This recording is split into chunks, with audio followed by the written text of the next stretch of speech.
भी दीक्षा देना चाहिए।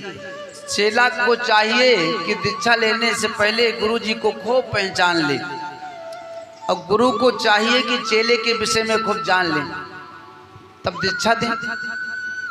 एक बार एक चेला गया, गुरु जी से दीक्षा लिया तो गुरु जी बोले भैया दीक्षा ले लियो हो, अब आप जाओ। यही जेठ आषाढ़ का महीना था। चेले ने कहा गुरुदेव हमारे घर का नियम है दीक्षा लेने के बाद 1 माह तक गुरु जी की सेवा किया जाता है, उन्हीं के घर पर रहा जाता है। गुरु जी ने कहा ठीक है, फिर आप 1 माह तक यहीं पर विश्राम करो। अब इतने में क्या हुआ, गुरु जी को स्मरण हुआ कि गाय जो बाहर बंधी हुई थी अभी बाहर ही बंधी है, धूप बहुत तेजी से है।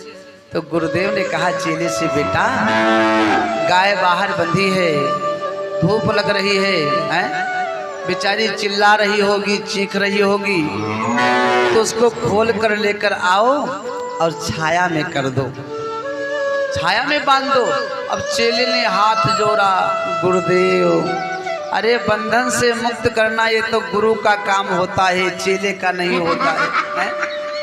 बेचारे गुरुदेव गए, गाय को खोल कर लेकर आए, छाया में बांधे। दूसरे दिन में कहीं बादल हुआ, कुछ पानी का आसार बना, तो गुरुदेव ने कहा बेटा शायद पानी बरसने वाला है, तो देखो जो छत के ऊपर कपड़े टंगे हैं ना, उनको उतार कर नीचे ले आओ।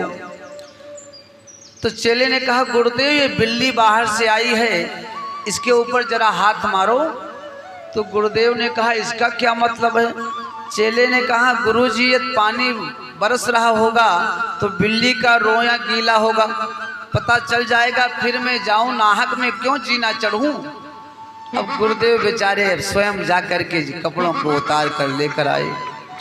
2-4 दिन और बीता, कोई दूसरा चेला गुरुदेव से मिलने के लिए आया, बहुत सारी मिठाई लेकर आया, गुरुदेव को मीठा प्रदान किया, दक्षिणा प्रदान किया और कहा गुरुदेव अब मैं चल रहा हूँ। अब वो तो चला गया। अब गुरुदेव ने वही पहले वाले उदंड चेले को गुरुदेव ने पुकारा, बेटा हाँ गुरुदेव क्या आप मीठा खाओगे। चेले ने हाथ जोड़ा, एक पांव के बल पर खड़ा हो गया और कहा गुरुदेव मैंने आपका 2 कहना नहीं माना, ये तीसरा कहना नहीं मानूंगा तो आप नाराज हो जाओगे, लो मैं सारा मीठा खा लेता हूँ।